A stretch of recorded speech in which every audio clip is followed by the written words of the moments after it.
Today, I'm going to be debunking some foundational lies that I have held for so long, and 15 years being married has taught me this. I would never have known about it if I was outside of marriage. Inside of marriage for this long has taught me 5 lies that people believe, people are always believing, people are currently believing, people would believe that about marriage that could actually hold them back or may make them make certain decision that they will get into marriage and feel disappointed. Hi guys, welcome back to my channel. My name is Precious. A couple of weeks ago I celebrated my 15th wedding anniversary. Yeah, what more can I say? I respect the institution of marriage. I love marriage. I love being married. I would always be married if I have everything in my hands. Okay, I love that institution of marriage. It's something that I hold dearly. It's something that I respect. It's an institution that I would encourage everyone, if you are interested, to be part of, because it makes you a better person. It refines you. It brings a part of you that you don't know you had. It can make you to be blunt, and it can also make you to be refined as good. So without further ado, let's jump into the 5 lies that could either ruin your marriage or could either make your marriage, depending on the perspective that you take. Now, one of the things about marriage I hold dearly is the scripture that says in Ephesians chapter 5 verse 31, it says, 31 to 33 says, "For this reason a man will leave his father and mother and be united to his wife, and the two will become one flesh. This is a profound mystery." But I am talking about Christ and the church. However, each one of you must love his wife as he loves himself, and the wife must respect her husband. This is the scripture that I hold as a foundation of being married, and it's a scripture that I go to every time to almost like remind me of why I am here, the things that I need to do. Now, moving on to the lies that I have believed. One of the lies that I believed was that when you give a man sex, good food, peace of mind, he is fine. When you give a man sex, good food, peace of mind, he is fine. Now, peace of mind is subjective, because what is peace of mind for you might be giving him good sex and giving him good food. But beyond all of this, there is something that is even more profound, which the Bible literally talked about just before the scripture that I quoted before this. Talked about respect. Now, if you're a woman who does not have respect for herself, you will not respect your partner, you will not respect your husband. If you're a woman who does not have respect for institutions, you will not have respect for your husband. If you're a woman who does not respect her family, her parents, her siblings, you will not have respect for your husband. Now, give your husband good sex, give your husband good food, give your husband peace of mind. That is what you define as peace of mind. And you don't give your husband the respect that he yearns for, may not deserve, but yearns for. Your marriage is not going to work exactly the way you want it, and you may not enjoy it. So this is a big lie that a lot of people carry. Most men say that they want a career woman, but they are not ready for the effect of what that would be in their marriage. Okay, they are not ready for that. Let me explain. There are a lot of men that love to have a woman that would cook for them, serve them, make sure their clothes are clean, make sure the house is tidy, make sure there's everything, you know, the way a traditional woman would do, right? They also get to a point where, let's say they get married and they see this woman doing all of these things. It gets to a point where they begin to feel the pressure of providing, keeping up with the responsibilities of the house financially, and they start resenting the woman because the woman is not contributing financially. The woman is just there doing every other thing but not contributing financially. What I have come to understand is that a man does not just like a traditional woman, and a man does not just like a modern woman or a career high flyer woman. A man wants a combination of a traditional woman and a career woman. Now, this is where you need to define the aspect of traditional woman that your husband wants, and you also have to define the aspect of a career woman that your husband wants.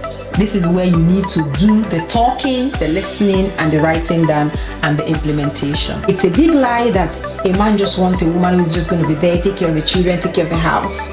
In 2024, in this day and age where things are so expensive, the pressure on men are so much, I wouldn't want to be the only person in the house taking care of the children, cooking and all of that, and not supporting my husband financially. In fact, I would want to support my husband financially as well as doing other things. He should also be able to support financially and also do every other thing. So at the end of the day, we're bringing 50, 100, 1000% of ourselves into the marriage. So when you believe that a man, when a man tells you, look, I just want a woman who's just going to be at home, don't worry about working, don't worry about doing job, he might be comfortable with that, but you would get to a point where you begin to feel like this can't just be life.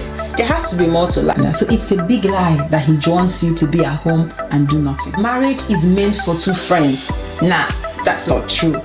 Now, there are people who were friends before they get into marriage. Going into marriage, they begin to see things, they begin to open their eyes to things that they probably didn't see previously, and they start having issues.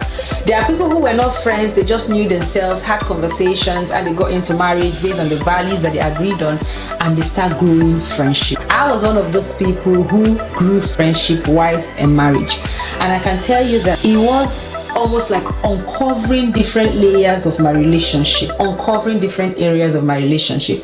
It was a beautiful thing. Now, because I did not know him completely, it felt like there's always something new that I'm going to be finding out, or there's something new about this person that I didn't know before. Now, being friends prior to getting married, it works for some people, but it is not the truth that you have to be friends with someone before you get married. Now, this is me talking from experience of 15 years. And I guess there are many people that are watching me right now, you have been married for even more than 15 years, 20 years. Were you friends with your husband, with your wife before you got married? If yes, do you think that made a big difference? If no, do you think that you also did build friendship whilst you were in marriage, and did that help as well? Please let me know in the comment section. If you watched so far, I'd like you to please give me a thumbs up if you've enjoyed this video so far, and also press that subscribe button because it goes a long way helping me on this channel. Now, another thing as well that I believed was a big lie was that when you are both doing well in your career and your finances, your marriage will be fine. That is the biggest lie that you would ever believe in marriage. Marriage has nothing to do with you're doing well in your career and your partner is doing well in their career. It absolutely has nothing to do with that. Actually, the pressures of your career for the man and the pressures of your career for the woman can actually cause a big strain. Let me explain what that means. When you're working so hard in your career, where you're doing so much in your jobs that the pressure is so much, you're working hard over time, doing extra hours and all of that, you come back home tired. When you come back home tired, the last thing on your mind is having sex with your partner. I am not even going to lie to you, because you're tired, you're exhausted, you just want to rest. One of the things that I've also seen as well, for me, I'm a career woman, is that when I work so hard, I spend a lot of time in the office thinking, coming up with this idea, coming up with this solution to problems and all of that. By the time I get home, I want to sleep. So thinking that, oh, you know what, I'm already doing well in my career, my husband is doing well in his career, and both of us are just having the best time of their life or of my life, and you don't deal with the weightier matters in marriage, which is the communication, the relationship, the communication, intimacy, the spending time together, the intentionality of your marriage is going to crash. You can be doing well in your careers, and in your marriage you are actually way apart. We start having kids, all the problems you have would go, because kids come with this peace of mind, this joy, this happiness that will just kill every issues, kill every problem that you have. Can I just say to you that children bring strain to marriages? Mother of 4 talking to you right now. Children bring strain in marriages. Let me explain. You have a baby, your focus shifts from this your amazing husband to this baby. If care is not taken, even if that boy or that girl is that your husband's child, he would begin to feel like, and my hope my wife doesn't have time for me anymore. It's all about this baby.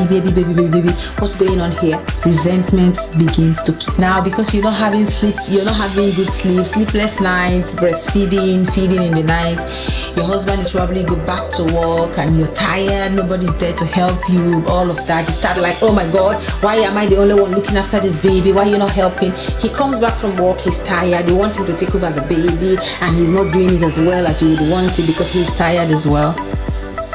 Are you seeing how having children can actually be a problem in your marriage? And that is why one has to intentionally be intimate with their partner. Now, intimacy is not sex. Intimacy is more than sex.